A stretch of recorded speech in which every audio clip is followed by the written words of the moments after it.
안녕하세요. 저는 올해 30대이고 결혼 5년 차의 여성입니다.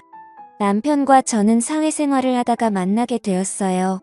제가 부모님과 일하는 식당에 점심시간마다 자주 찾아오던 남편은 어느 날 저에게 자신이 살면서 한 번도 이런 말을 부끄러워서 해본 적이 없는데 그쪽이 너무 마음에 든다고 제가 보고도 또 보고 싶어서 3개월이나 이 식당에 온 거라고 말을 꺼내더라고요. 저는 진짜 몰랐거든요. 남편 회사 근처에 있는 식당이라 그저 자주 오는 남편을 보고 우리 식당 밥이 입맛에 맞는가 보다라고 생각을 했었죠. 남편은 근처에 번듯한 회사를 다니고 있었습니다. 저는 대학을 졸업하긴 했지만 사실 그렇게 좋지 못한 대학이었고요. 딱 봐도 남편은 이미지가 연봉 높은 대기업에 다닐 것 같아서 없지 않아 좀 부담스러운 것도 있고 갑작스러운 말에 저는 생각 좀 해보겠다는 말을 하였습니다.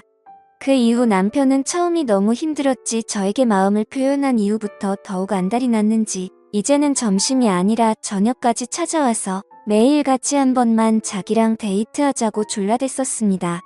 결국 저의 부모님도 알게 되시고는 너털 웃음을 지으시면서 그래 저렇게 매달리는데 한 번은 만나줘보라고 말씀하시며 저 사람이 어떤 사람인지 기회는 줘도 되지 않겠냐는 말에 저는 기회는 무슨 그저 너무 잘난 사람이라 내가 나중에 까일까봐 걱정이라는 말에 부모님이 쓴 웃음을 지으시더군요.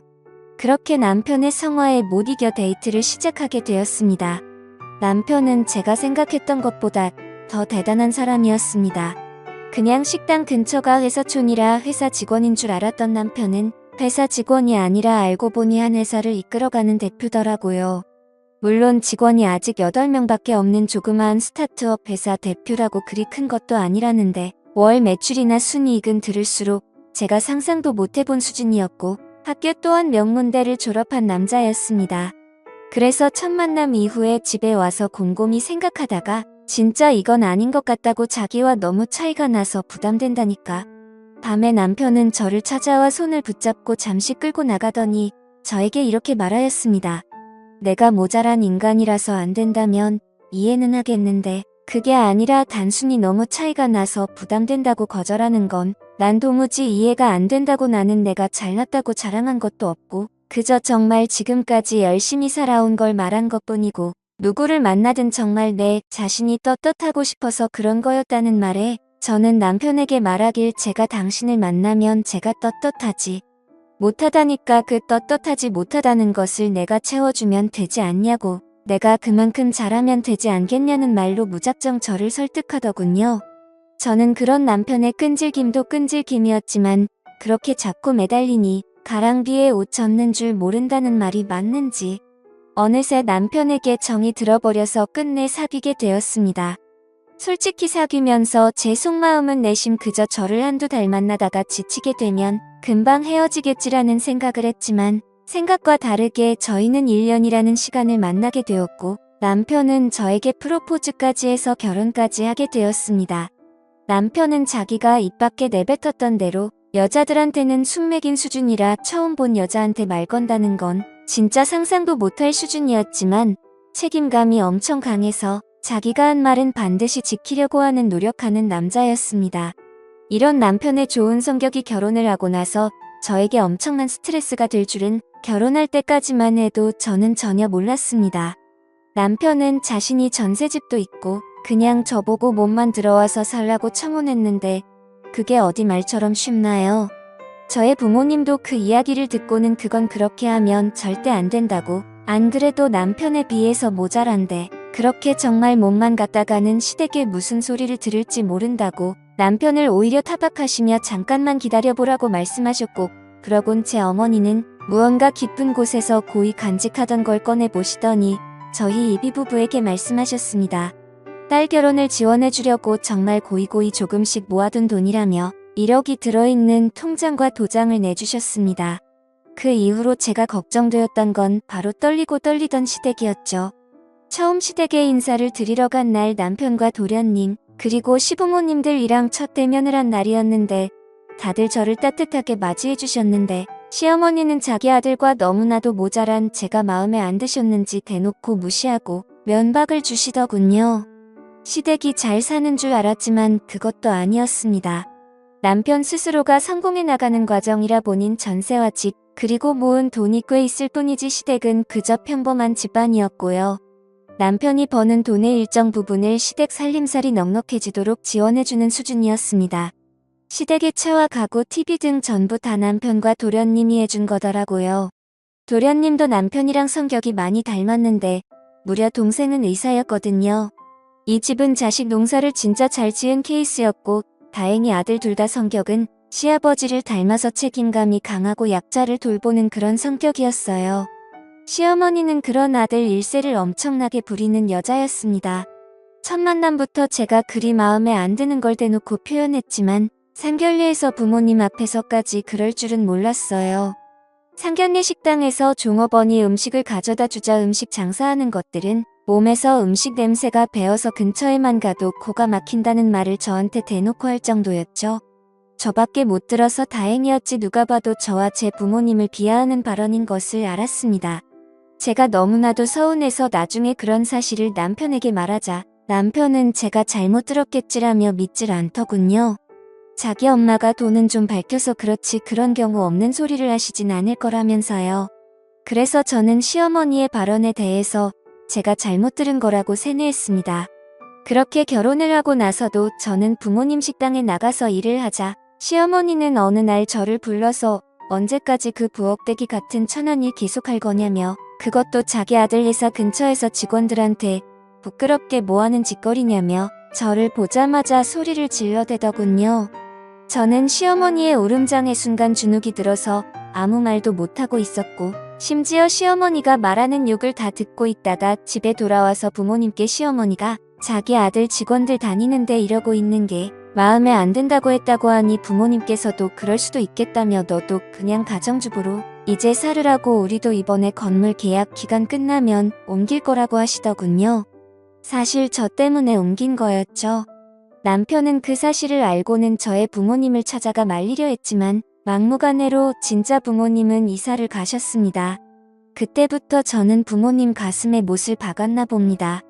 남편은 이왕 이렇게 된 거 그냥 저보고도 애 낳고 집에서 아이 육아에 힘써주면 훨씬 더 좋겠다며 자신이 더 열심히 일하겠다고 했습니다.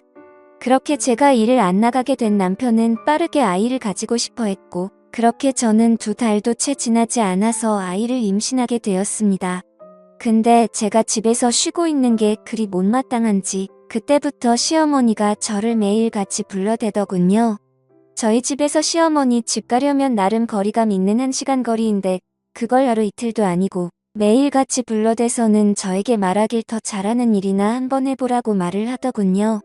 그게 무슨 말씀이시냐니까 시어머니는 저에게 짜증난다는 표정으로 얘가 왜 이리 말귀를 못 알아들어 음식 만들고 청소하고 그게 너가 식당에서 하던 거잖아 라고 소리를 지르며 저를 그때부터 자기 신모처럼 부려먹기 시작하더군요. 그렇게 차비조차도 안 주면서 줄곧 불러내서 저를 막무가내로 부려먹었습니다. 그래도 배가 부르기 전까진 참았는데 어느덧 임신한 배가 점점 불러오고 제가 점점 몸이 무거워서 아이 때문에 몸도 무겁고 겁이 난다고 집에서 좀 쉬고 싶다고 말을 해도 시어머니는 저한테 소리를 질러대며 지금 시어머니 말 무시하냐고 그깟 애 하나 배웠다고 유세 떠는 거냐고 누구는 애 안 낳아봤냐고 꾀병 부리지 말고 당장 튀어오라는 말에 어쩔 수 없이 끙끙대며 몇 번 더 가게 되었고 뒤늦게나마 남편이 그 사실을 알고 시어머니랑 대판 싸운 걸로 합니다. 그 이후로 시어머니는 제가 출산하기까진 안 불렀지만 남편에게 요구하는 게 한두 가지가 아니었어요. 매달 남편이 200만 원이나 용돈을 시어머니한테 챙겨주는데도 불구하고 생일이면 명품백을 받고 싶다는 등 누구 가족이 이번에 1,000만 원 들여서 하와이 여행을 갔는데 그렇게 좋았다는 등 비행기에서도 좌석 등급 중에 퍼스트 클래스가 그렇게 좋다면서 남편을 계속 압박하는데 저는 문득 아직도 기억나는 게 저랑 남편 아들은 저렴한 이코노미 좌석을 타고 어머니 아버지만 그 비싼 돈 있어도 타기가 부담된다는 1,000만 원도 넘는 퍼스트 클래스 좌석을 끊어들여서 유럽 여행을 간 적이 있습니다. 시어머니는 처음 퍼스트 클래스 좌석을 타고더니 앞으로 자기는 싸구려 저렴한 좌석은 못 타겠다며 좁디 좁은 이코노미 좌석을 타고 온 저희 부부에게 어찌나 자랑을 하는지 진짜 배알이 꼴리더라고요. 남편이 버는 돈을 마치 자기 주머니처럼 생각하며 남편을 만날 때마다 수시로 요즘 돈은 얼마나 들어오는지 물어보던 시어머니.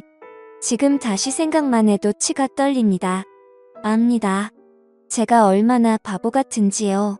돈 버는 남편이 그렇게 가만히 있는데 제가 시어머니랑 머리끄덩이 잡고 그렇다고 싸울 순 없었어요. 아니 미련하고 바보라서 용기가 안 났었던 게 맞았습니다. 그렇게 5년을 살았는데 둘째 도련님께서 드디어 장가를 가시게 되었습니다. 상대방은 도련님과 같은 의사라고 하더군요. 저희 둘째 도련님도 바보라고 해야 될지 착하다고 해야 될지 자신이 의사가 돼서 버는 모든 돈을 모두 시부모님께 맡기고 그 통장을 알고 보니 시어머니가 다 관리했다고 하더군요. 웃긴 게 결혼할 때 이 미친 시어머니가 그 둘째 도련님의 돈을 다 써버려서 집안이 아주 발칵 뒤집히며 난리가 났었죠. 뭐 시어머니 말로는 주식 투자한다고 어디 넘어가서 묻어놨는데 지금 오븐에 한 토막이 되어서 뺄 수가 없다며 난리치는 시어머니에게 시아버지가 이혼한다고 소리 지르고 집안이 아주 개판 난리가 났었습니다. 결국 착한 아들 둘이 그런 아버지를 말리고 도련님은 돈이야 뭐 다시 벌면 된다 말하고 제 남편이 급한 대로 일단 도련님에게 돈을 빌려주었습니다. 정말 이 사건 덕분에 그동안 시어머니가 관리하던 도련님 통장 그대로 돌려받았다네요. 새로 들어온 동서는 누가 봐도 저와는 완전 다른 당당하고 멋진 여자였습니다.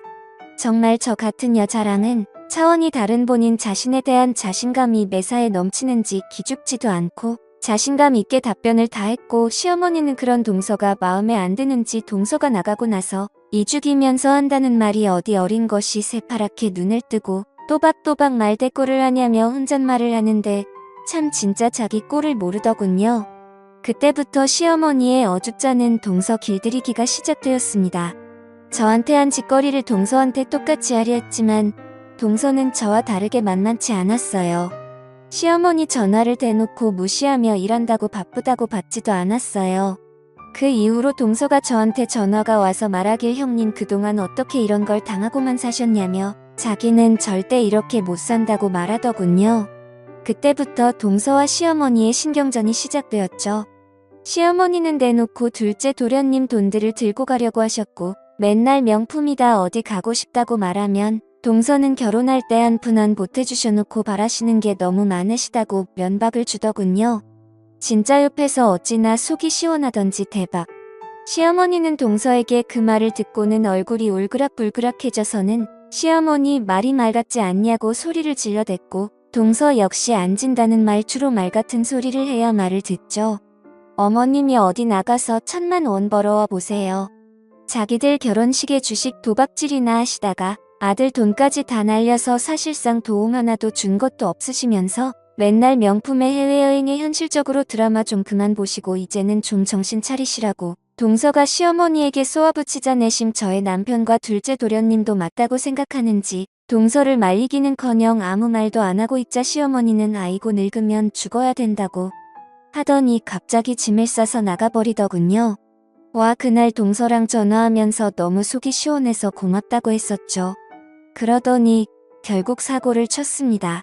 이 미친 시어머니가 둘째 도련님 집에 찾아와서는 도련님한테 전화해서 음식을 사왔는데 정말 맛있는 거라고 집에 놔두고 갈 테니 집 현관문 비밀번호를 받아서 아무도 없는 집에 문 따고 들어가 옷과 반지랑 돈 되는 귀중품 싸그리 도둑질해서 나간 거였죠. 뭐 자기 딴에는 자기 아들과 며느리가 고소하겠냐 싶었겠죠. 화가 나서 저질렀다는 건 아는데 저희 동서가 보통 동서인가요? 바로 경찰에 신고하고 잡혀 들어가자 장난이었다고 했지만 이미 몇 개는 팔아서 돈까지 쓰기도 했는데 화가 나서 저질렀다는데 그게 말이 됩니까? 시어머니는 동서를 째려보며 말했습니다. 니네 부모가 얼마나 막돼 먹은 부모들이길래 자식 새끼들도 이따위로 키웠냐고 말하며 갑자기 동서 뺨을 때렸고 동서는 맞자마자 그대로 시어머니의 뺨을 한 대도 아니고 2대를 후려 갈겼습니다. 동서의 이런 행동까지는 전혀 생각 못한 시어머니는 자기의 빨개진 뺨을 두 손으로 당황해하며 부여잡았고 그 시어머니를 차가운 눈빛으로 바라보며 동서는 말하였습니다.